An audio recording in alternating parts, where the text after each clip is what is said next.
नमः सिद्धेभ्यः।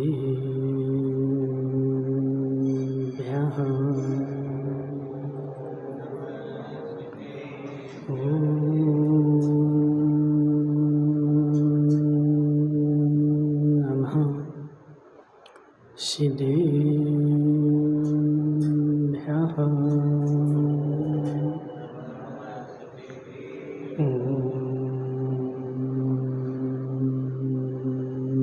नमः सिद्धेभ्यः।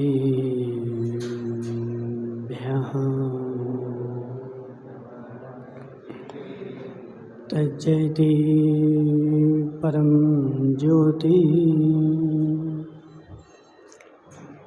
समं समस्तैरनन्तपर्यायी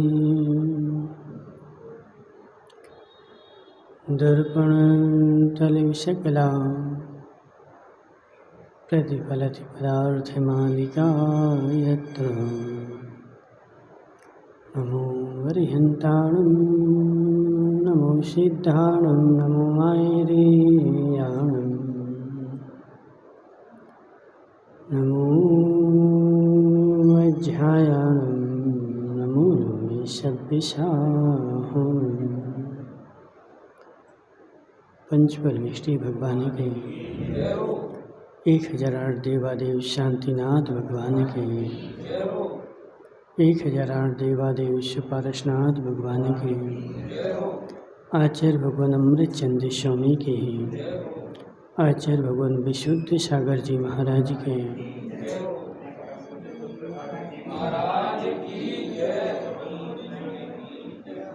मनुष्य तीर्थंकर भगवान की दिव्यदेशना शाद बारवाणी जय बंद हो। आचार्य भगवान अमृत चंद्र स्वामी पुरुषार्थ सिद्धि उपाय ग्रंथ में सल्लेखना का वर्णन करते हुए समझा रहे हैं कि हे जीव, जैसे मंदिर होता है उस मंदिर के ऊपर शिखर होता है, शिखर के ऊपर कलश होता है और जो कलश है वह दूर से दिख जाता है और कलश की चमक से मंदिर की चमक की प्रतीति होती है। ऐसे है जीव, जो महत्व मंदिर में कलश का है वही मात्र संयम में सल्लेखना का है। मंदिर बनना प्रारंभ होता है और सबसे लास्ट में जाकर के कलश चढ़ता है। सारा मंदिर बन जाएगा और बनने के बाद जब तक उसके ऊपर कलश नहीं चढ़ा तब तक वह मंदिर सार्थक नहीं है। संजय भाई, बिना कलश का मंदिर चैत्यालय कहलाता है। 2 प्रकार के होते हैं, जिसमें शिखर हो और शिखर के ऊपर कलश हो उसको मंदिर बोला जाता है, और जिसमें शिखर ना हो और कलश ना हो वह मात्र चैत्यालय कहलाता है। ऐसे है जीव, चैत्यालय का महत्व मात्र इतना है कि मैं अभी यहाँ रहता हूँ इसलिए भगवान को रखे हुए हूँ, और यहाँ से यदि मैं कहीं और जाऊँगा तो यह भगवान भी लेकर के साथ में। लेकिन जिसमें एक शिखर बन गया, क्या नाम भाई त्रिलोकचंद जी, यहाँ आओ ना तुम तो, जिसमें शिखर बन गया और जिसके ऊपर कलश चढ़ गया, अब वह मंदिर तुम्हारा नहीं है और उसको ले जाने के लिए तुम स्वतंत्र नहीं हो। ऐसे है जीव, समझ मेरी बात। जैसे इस मंदिर के ऊपर शिखर का जो महत्व है, वही महत्व संयम में संलेखना का है। सारे जीवन भर तो मैंने संयम पाला, लेकिन जब लास्ट का समय आया था तब मैंने छोड़ दिया। संजय भाई, सारे जीवन भर व्रती रहा, संयमी रहा, लेकिन जिस क्षण आयु का बंद होना था, उस समय परिणाम बिगड़ गए। नीरज भाई, क्या होगा?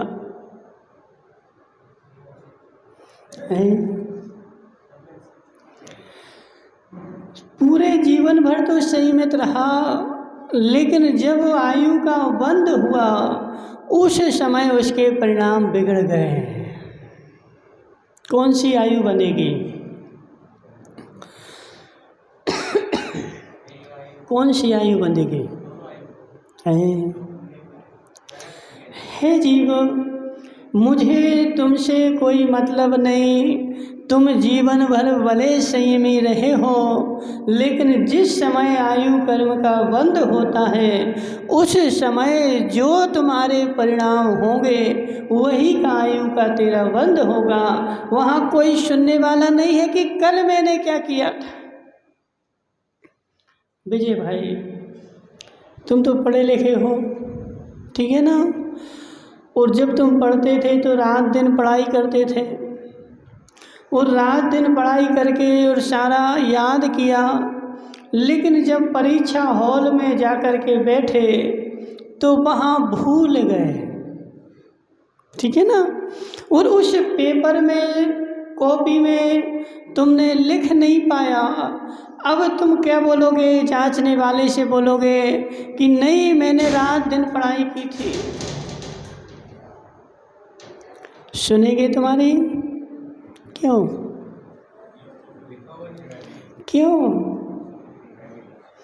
ऐसे है जीव, तू भले रात दिन पढ़ाई कर और तुझे सारा याद है, लेकिन परीक्षा में जो लिख करके आएगा उसी के तुझे नंबर मिलेंगे।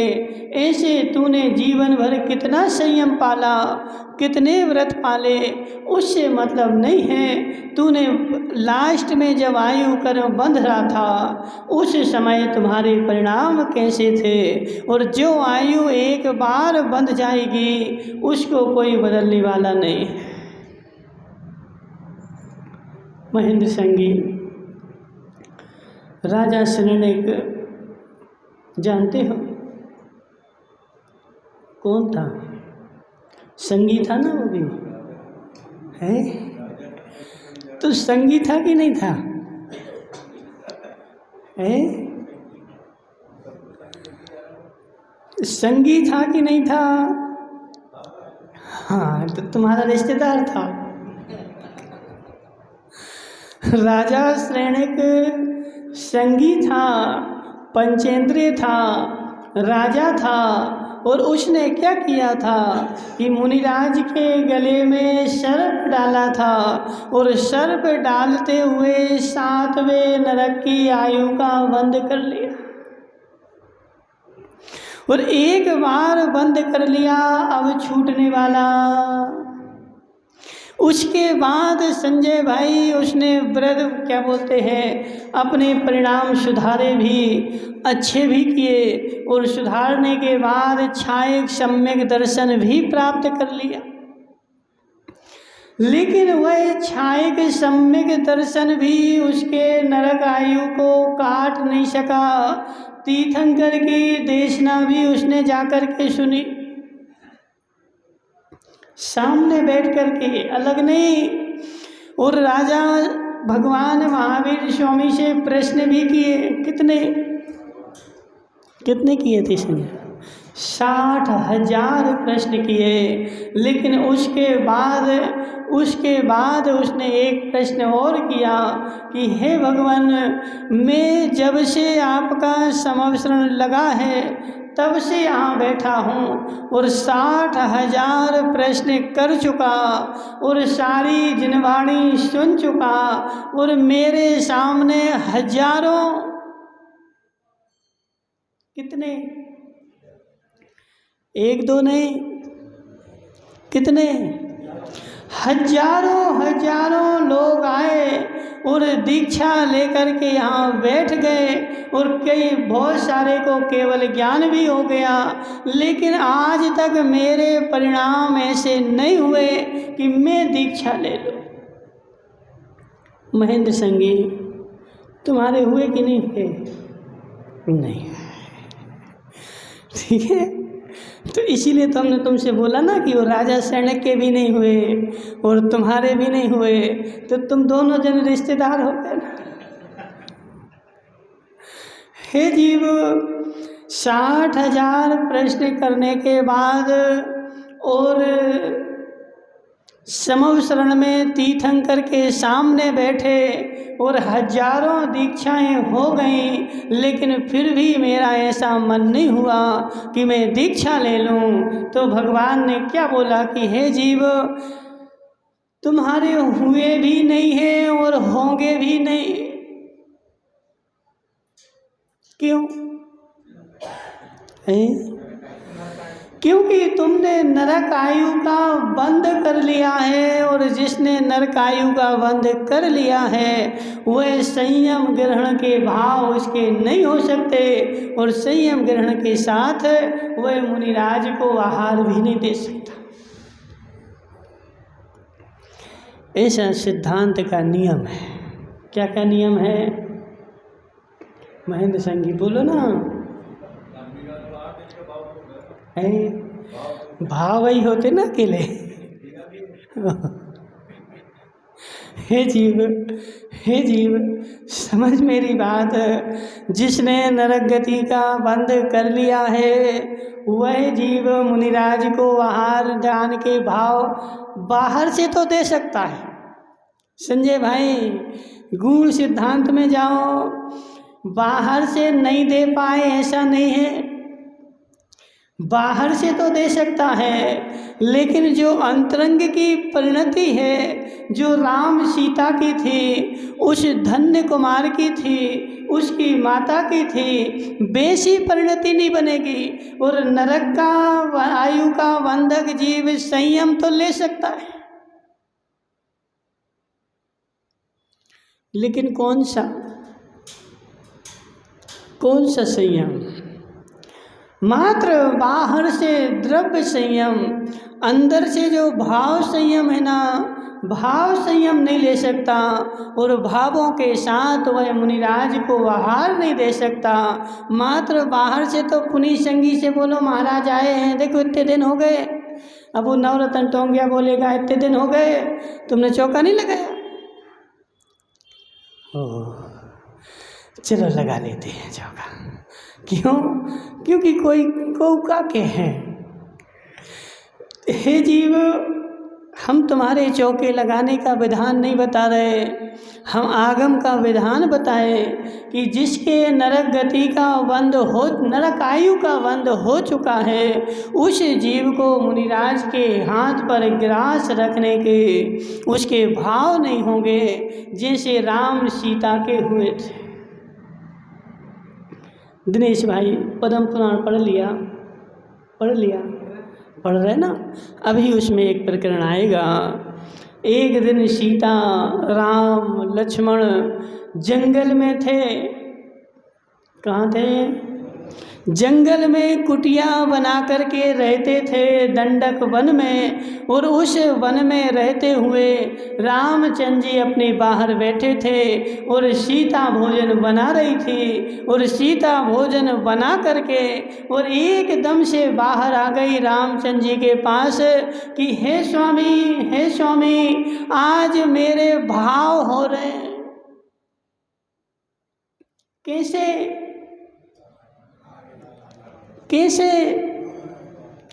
अब वो ज्ञानचंद जी बोले महाराज हमारे भी होते हैं, लेकिन कैसे?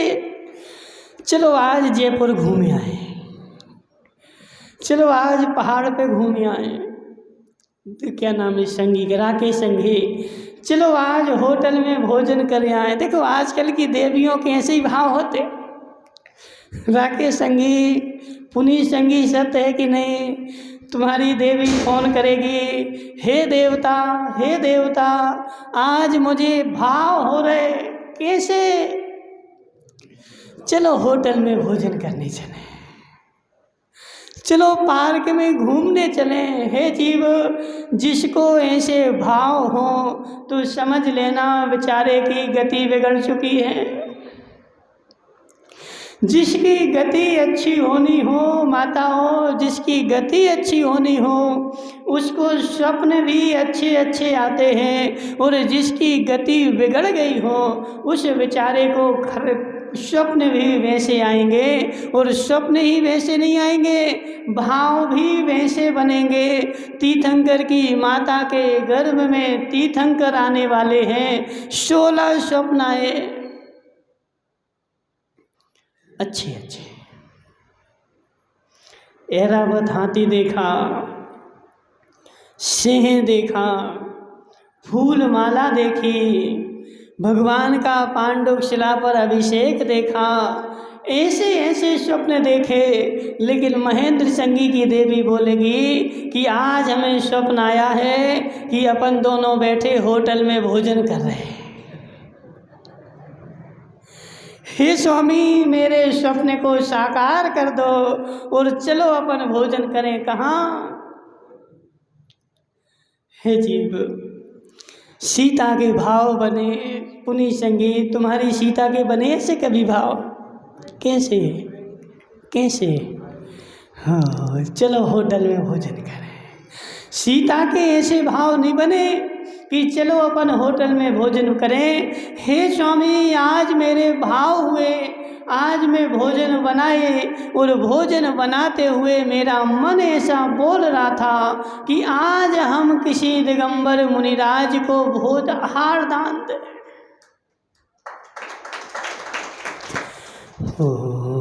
हे जीव, किसी की पत्नी बेचारी अपने देवता से आकर के ऐसा बोले कि हे स्वामी हमारे भाव हो रहे कि मुनिराज को आहार दान दें, तो समझना बेचारी धर्म पत्नी है, और बेचारी आकर के ऐसा बोले कि चलो देवता आज मेरे भाव हो रहे कि होटल में भोजन करें, तो समझ लेना यह पतित कराने वाली पत्नी है।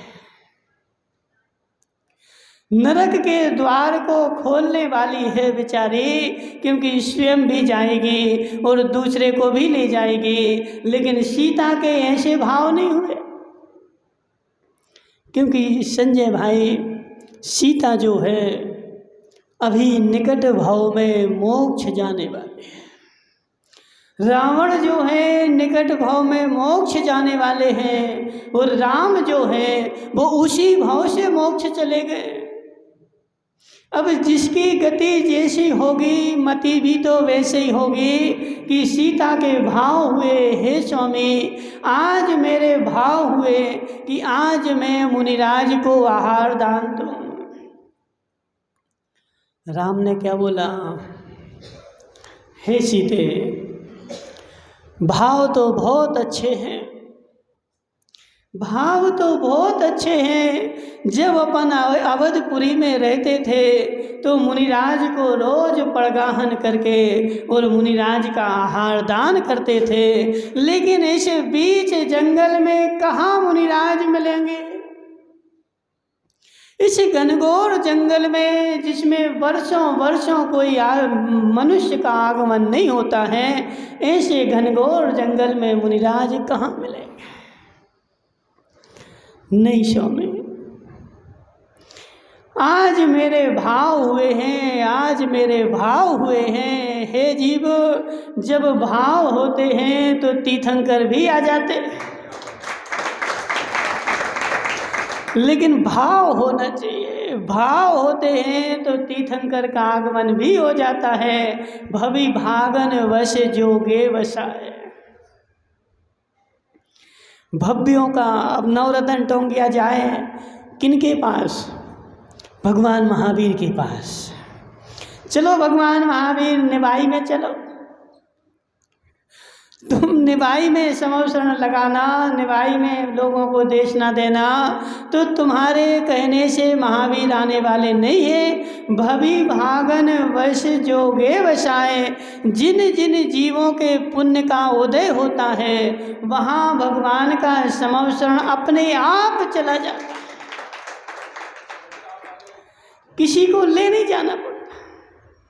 ऐसे हे जीव, सीता और राम बीच जंगल में खड़े हुए, जहाँ वर्षों वर्षों कोई मुनिराज जाते नहीं, कोई श्रावक जाता नहीं, ऐसी जगह मुनि वो दोनों वार्तालाप कर रहे थे। सीता बोल रही थी कि हे महाराज, हे स्वामी, मेरे भाव हो रहे कि मुनिराज को आहार देना है। और राम क्या बोल रहे थे कि इस बीच जंगल में कहाँ से मिलने वाले हैं। इसी बीच में लक्ष्मण जी आ गए दौड़ते दौड़ते। हे भ्राता, हे भ्राता, देखो तो जरा, क्या चारण रिद्धिधारी मुनिराज चले आ रहे हैं।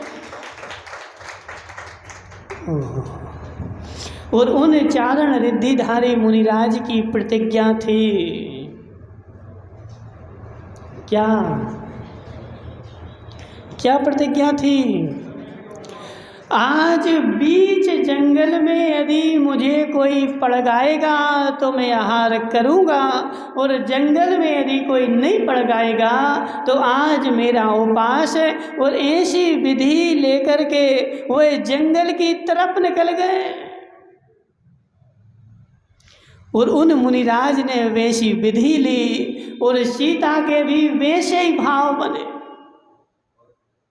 हे जीव, भवि भागन वश जोगे वश आए। दोनों का संयोग मिल गया और सीता खड़ी थी और राम भी खड़े थे और आकाशगामी मुनिराज आकाश से चले जा रहे थे। जैसे ही मुनिराज को देखा, हे स्वामी नमोस्तु, हे स्वामी नमोस्तु, और वह उनका आप पड़गाहन सुन करके मुनिराज नीचे उतर आए।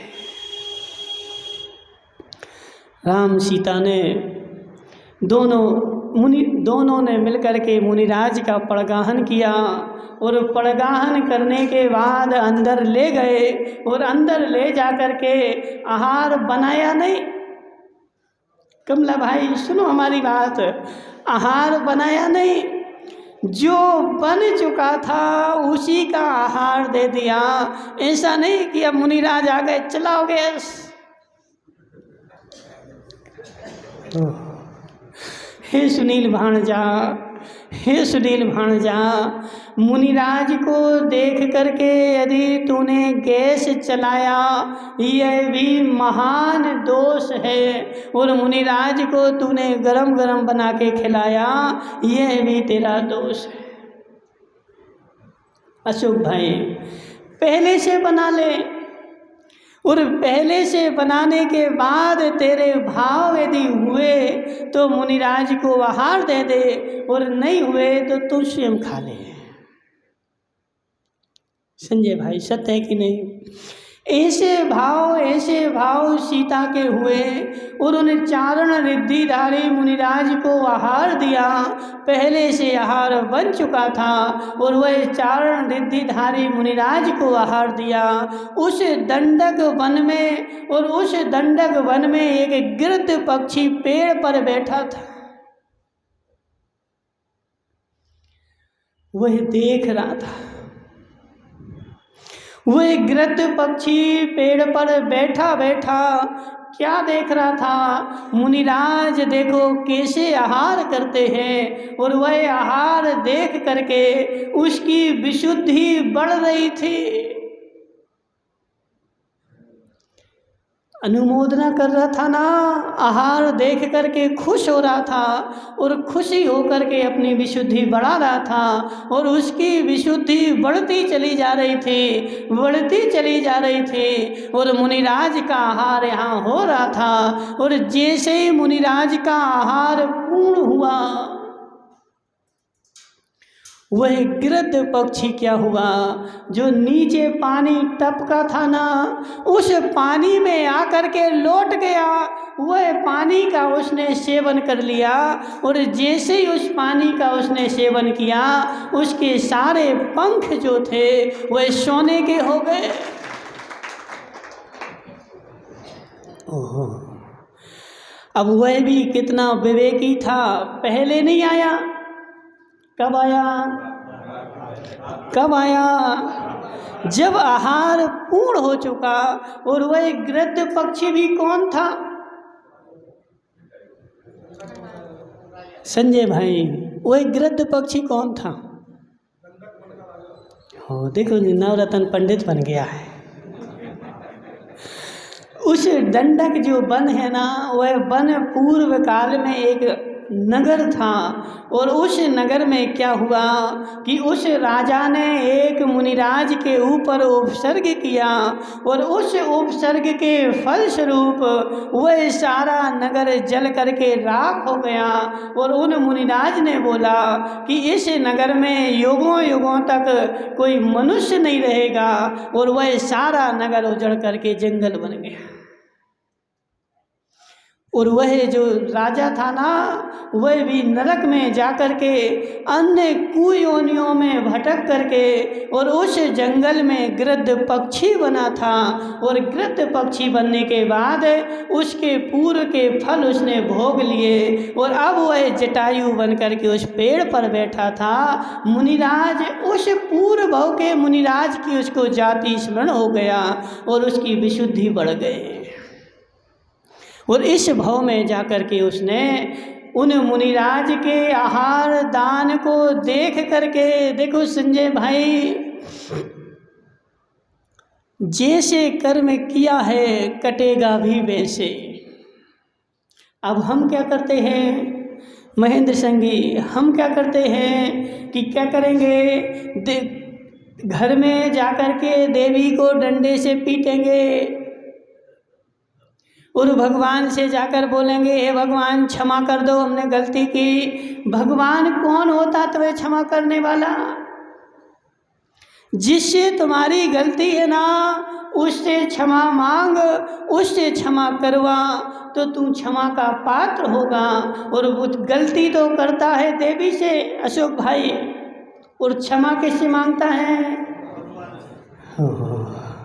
तो भगवान तुझे क्षमा करेंगे क्या?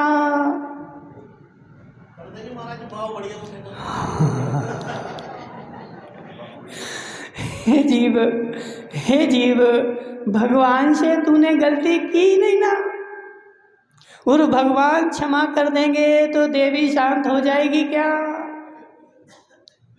देवी से गलती की है तो देवी से क्षमा मांगनी पड़ेगी, और भगवान से गलती करेगा तो भगवान से क्षमा मांगेगा। ऐसे हे जीव, अभी क्षमा मांगनी परवाएगा और नवरत्न टोंगिया मांगेगा। संजय भाई क्षमा कर दो, अशोक क्षमा कर दो। हे जीव, जिससे तूने आज तक गलती की नहीं और उससे तू क्षमा मांग रहा है, ये क्षमा तेरी मात्र ढोंग है, ढोंग।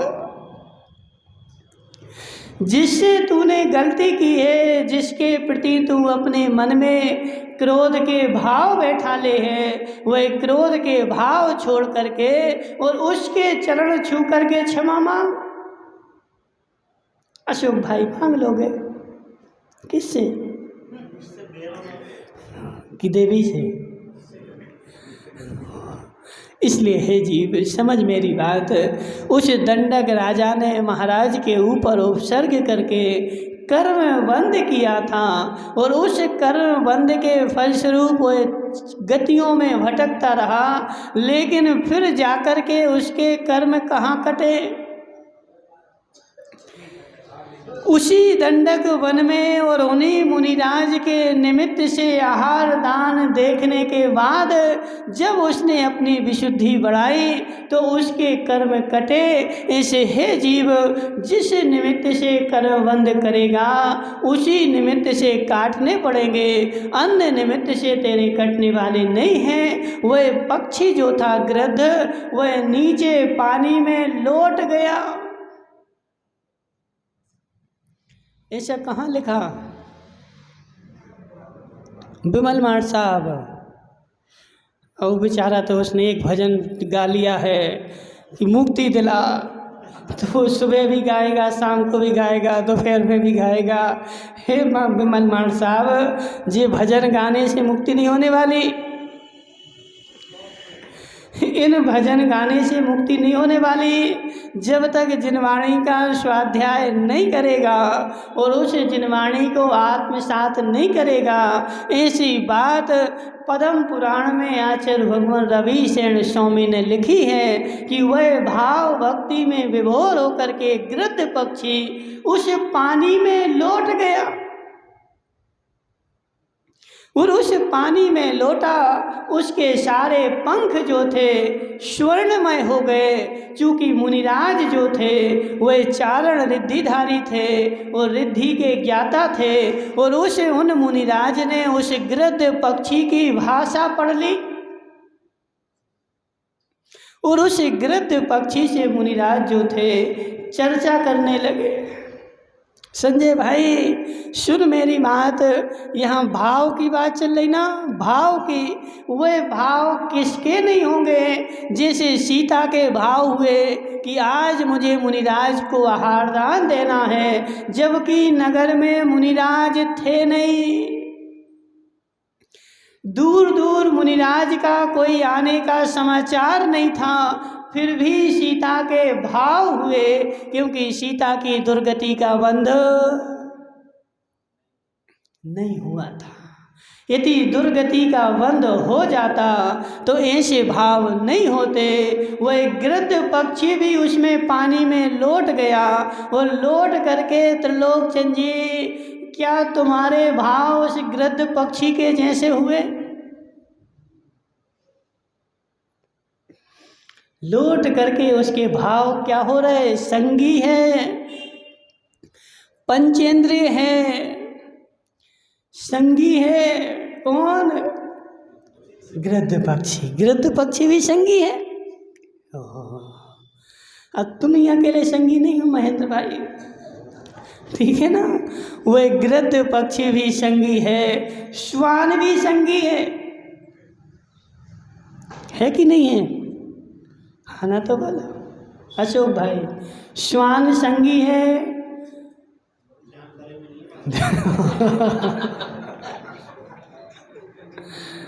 जानकारी कर, स्वाध्याय करेगा तो जानकारी होगी। वह श्वान भी संगी है, बंदर भी संगी है, और वह गृध्र पक्षी जो था वह भी संगी है। और उस गृध्र पक्षी अपने मन में क्या सोच रहा है कि आज अहोभाग्य, मुझे ऐसे मुनिराज के आहार दान देखने का सौभाग्य मिला, और वह उस पानी में लौट करके नाच रहा है कि आज मेरे भाग्य का उदय हुआ कि मुझे मुनिराज के आहार दान देखने का सौभाग्य हुआ।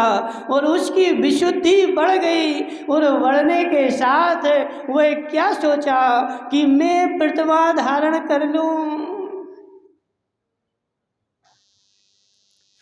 चलिए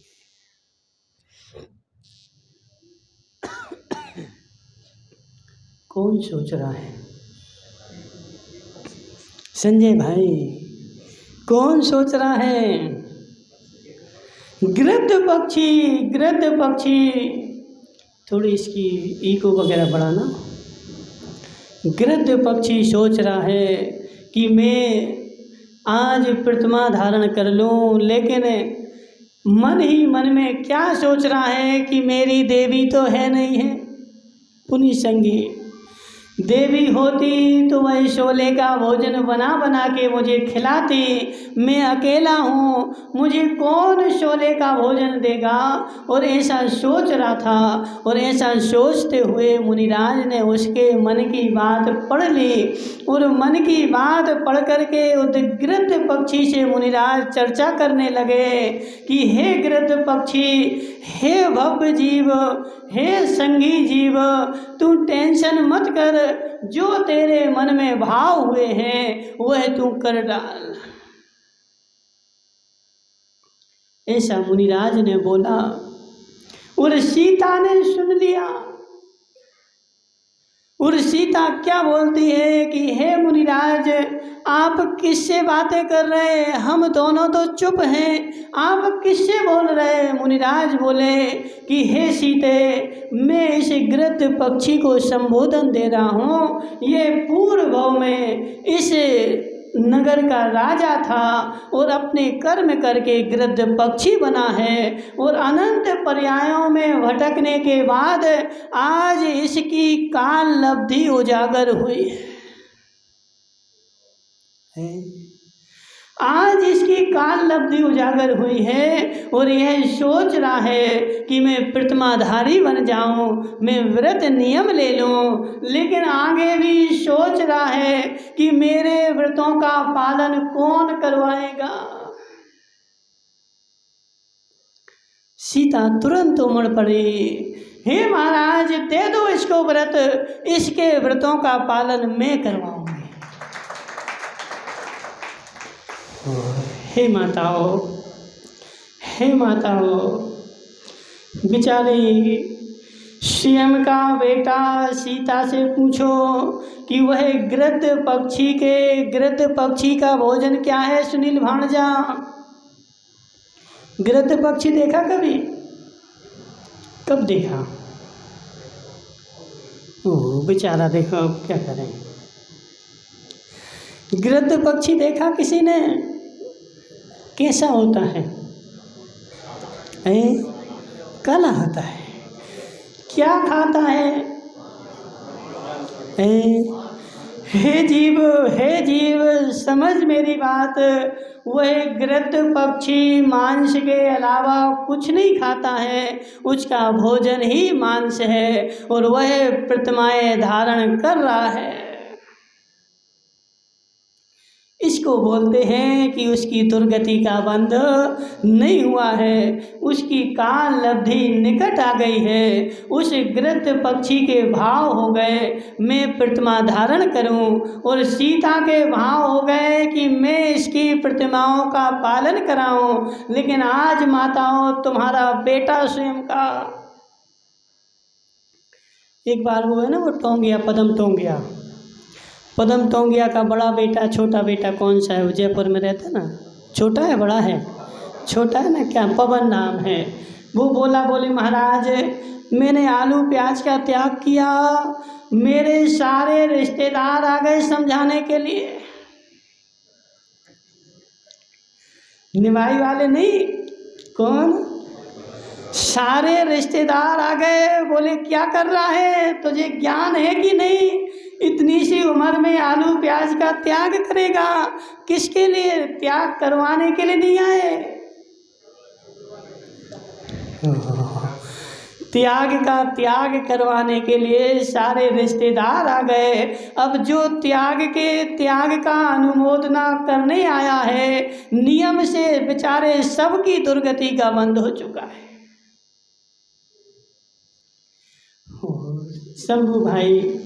शंभू भाई, एक नियम ले लो तुम आज, छोटा सा है, ले लोगे? बहुत बड़ा नहीं है, बिल्कुल छोटा सा है। बोलो ना, खड़े हो जाओ।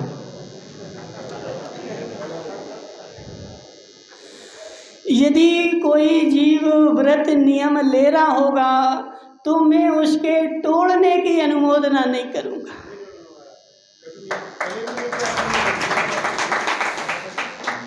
मैं नहीं ले पा रहा, बैठ जाओ शंभू भाई, मैं नहीं ले पा रहा, यह मेरा दुर्भाग्य है। लेकिन यदि कोई ले रहा है तो उसको तोड़ने के लिए यदि तुम अनुमोदना करोगे तो तुम्हारी दुर्गति का बंद हो चुका है। मैं उसके अच्छे काम की अनुमोदना करके भी पुण्य कमा सकता हूँ।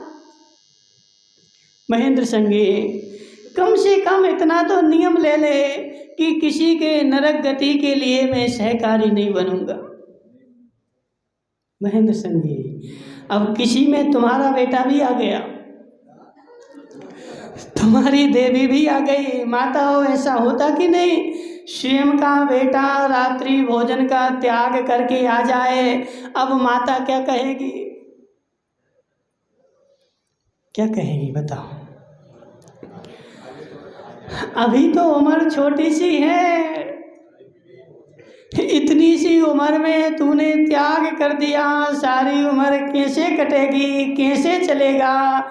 हे जीव, हे जीव, उस सीता को देख और स्वयं को देख कि सीता गृध्र पक्षी के व्रतों का पालन कराने के लिए तत्पर है, और मैं स्वयं के बेटे के व्रतों का पालन कराने के लिए भी समर्थ नहीं हूँ, और उसके व्रतों को तोड़ाने के लिए अवश्य समर्थ हूँ कि नहीं बेटा, ऐसा नियम नहीं लेना। देखो, हमने देखा अभी एक दिन बच्चे आए, वो माता अपने बच्चे को स्वयं लेके आए, बोली महाराज इसको नियम दे दो। हमने कि नियम क्या दें, सबसे पहला नियम तो है कि मंदिर जाना। महाराज वो नहीं हो पाएगा, वो नहीं हो पाएगा, और नियम दे दो दूसरे। हे जीव, हे जीव, हे माता, तू नरक की गामिनी है। माता, बुरा तो नहीं लग रहा? नहीं, पिताएं भी हैं। हे पिता, तू नरक का गामी है। यदि तेरे बेटे ने मंदिर जाना नहीं सीखा, गुरुओं को आहार दान देना नहीं सीखा, उस सारे दोष का भागी तू स्वयं है। अशोक भाई, जितनी बार तूने अपने बेटे से कोचिंग जाने के लिए बोला था, उतनी बार क्या मंदिर जाने के लिए बोला था? गया था? हे जीव, संजय भाई, सत्य बताना, तुम्हारा बेटा जयपुर में रहता है और रोज कोचिंग जाता है, 2-4 दिन कोचिंग नहीं जाए तो तुम क्या बोलोगे उससे? बोलो ना, क्या बोलोगे? क्या कोचिंग जाने के लिए कैसे बोलोगे?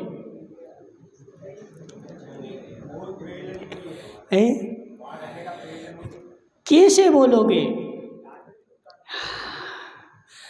डांट के बोलोगे कि ऐसे बोलोगे, बेटा समय मिले तो चले जाना, ऐसे ही बोलोगे ना? बेटे समय मिले तो चले जाना और नहीं मिले तो कोई बात नहीं है।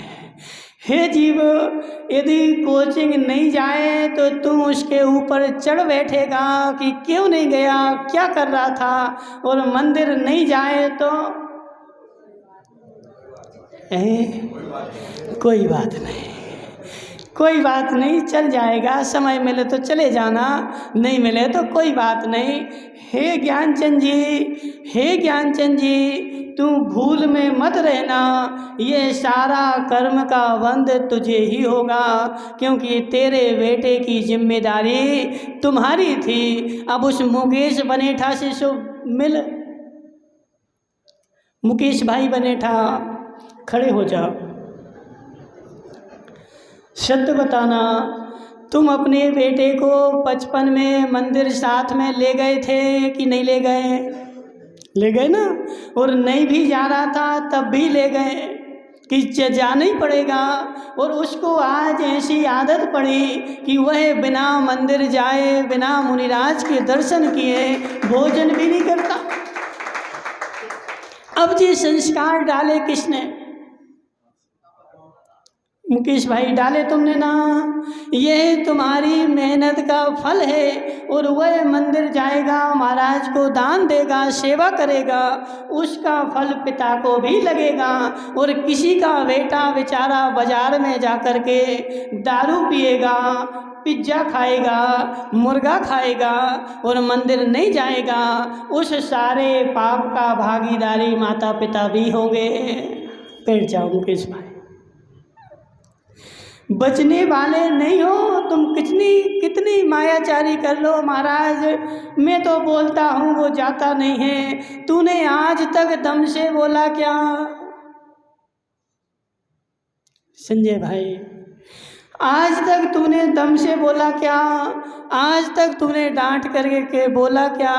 क्योंकि तेरी सारी जिम्मेदारी उसको पालने पोसने की थी और तूने अपनी जिम्मेदारी नहीं निभाई। और धर्म सिखाने की भी तेरी जिम्मेदारी थी और बचपन में सिखा देते।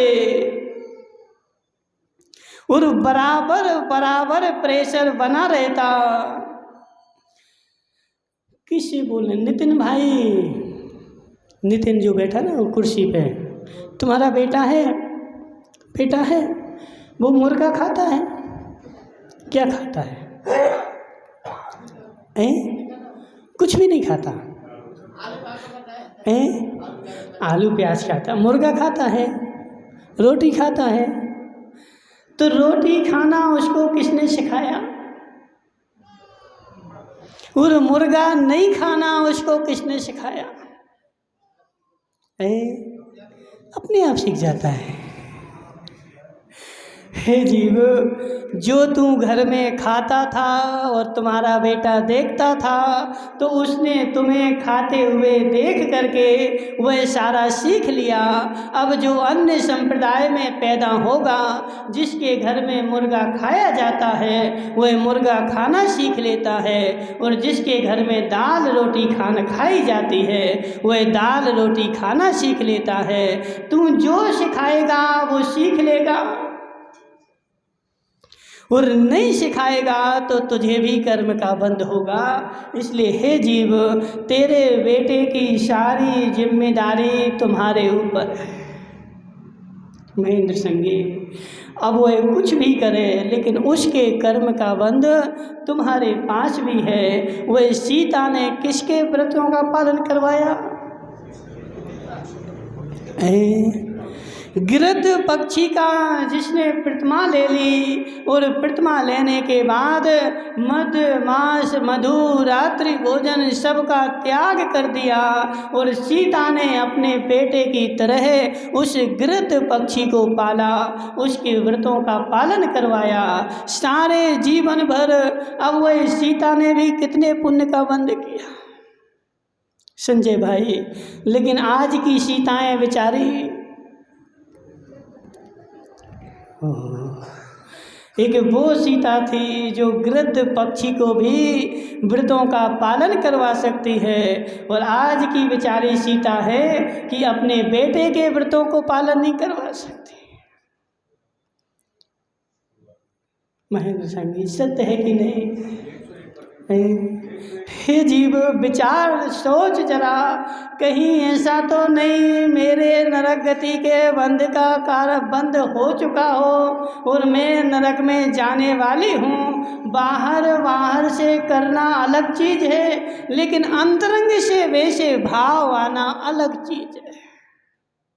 नीरज भाई, सत्य है कि नहीं? जिसको नरक गति का बंध हो गया है, जिसकी नरक गति आयु का बंध हो चुका है, वह जीव मुनिराज के ग्रहांत पर भाव पूर्वक ग्रास नहीं रख सकता है। 4 जने धक्का दें और जबरदस्ती रख दे, लेकिन रखते हुए भी उसकी विशुद्धि नहीं बढ़ेगी,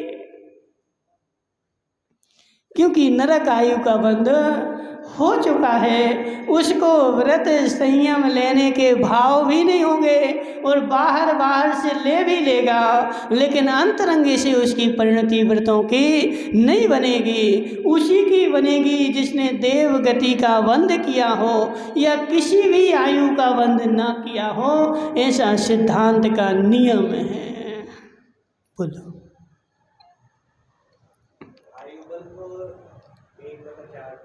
हाँ, 1/4 नहीं, हाँ, 3/4।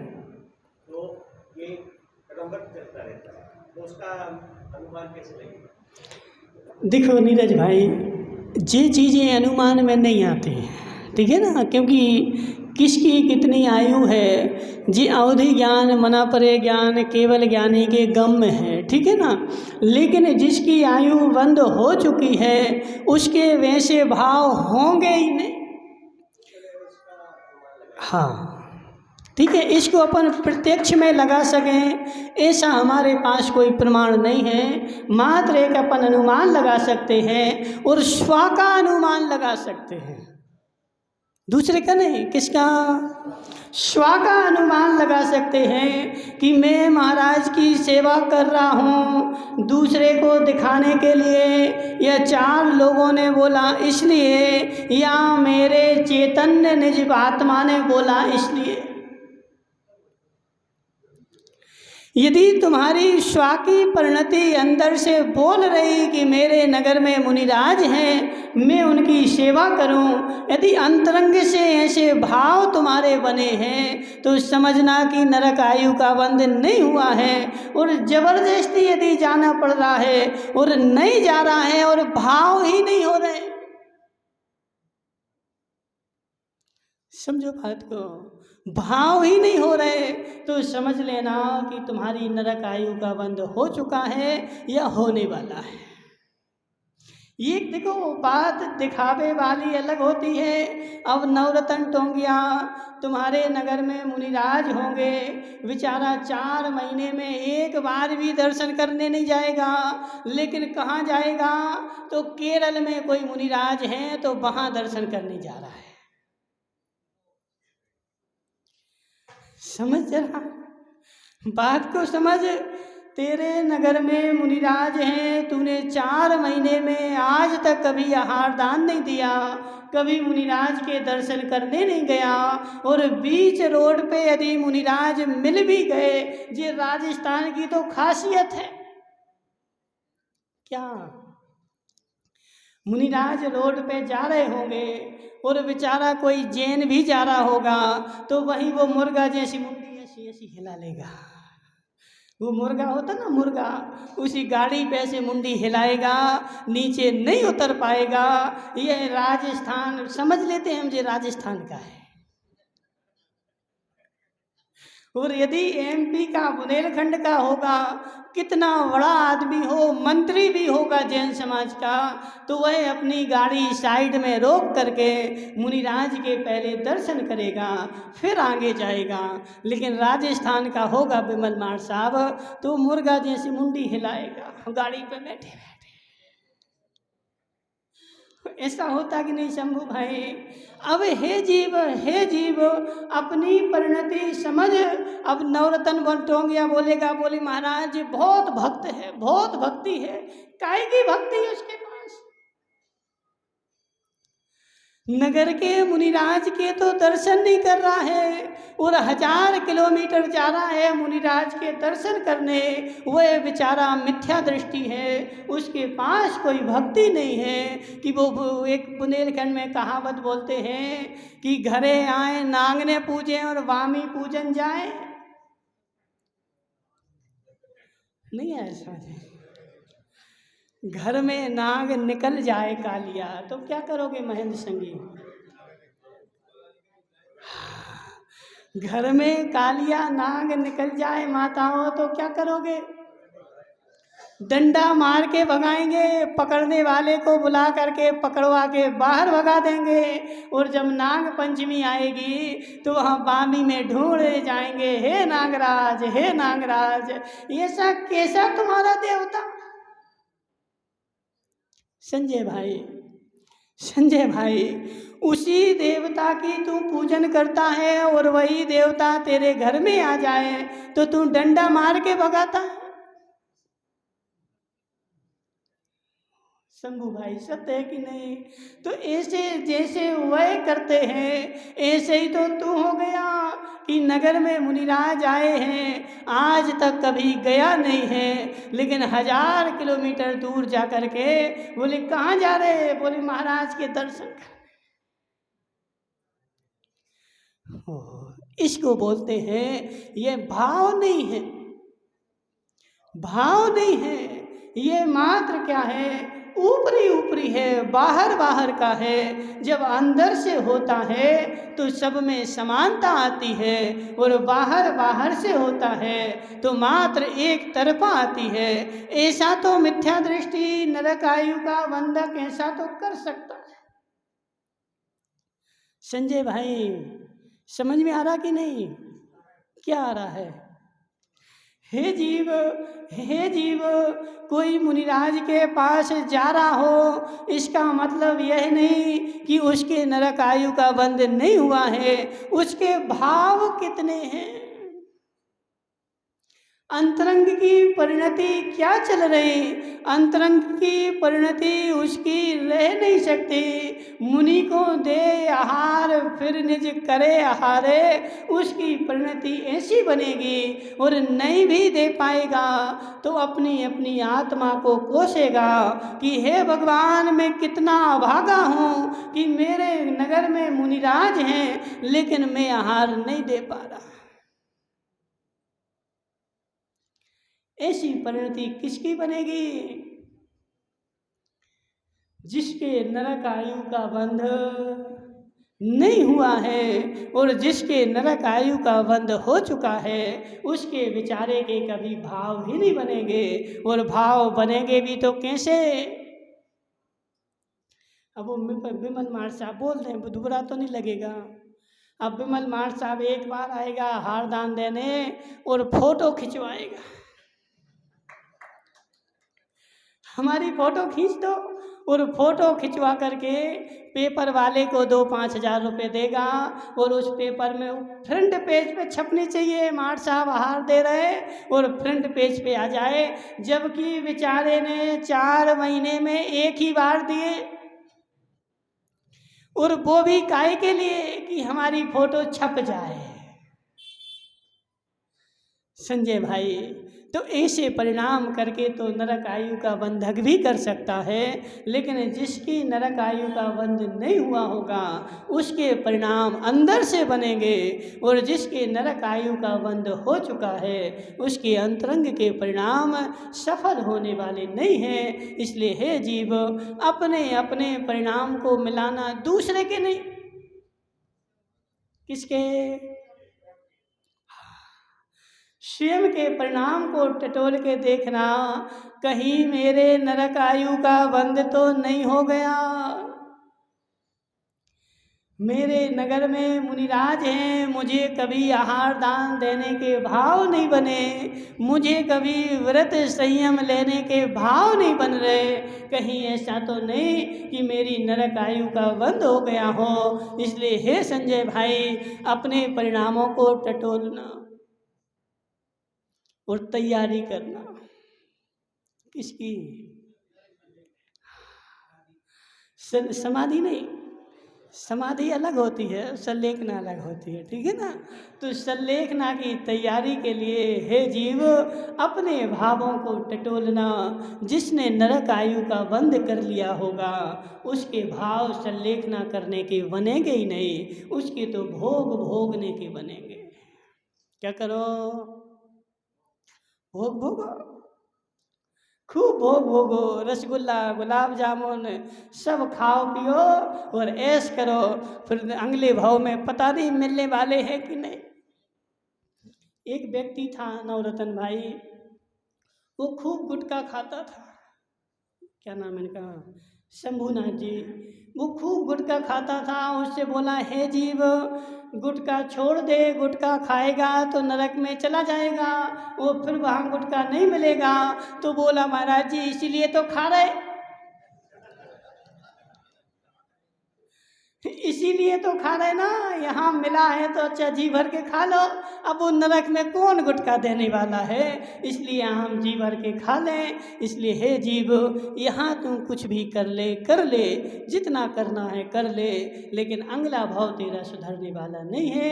इस भाव को सुधारेगा तो अगला भाव सुधरेगा, और यह भाव बिगड़ेगा तो अगला भाव भी बिगड़ेगा। बोली शांतिनाथ भगवान की।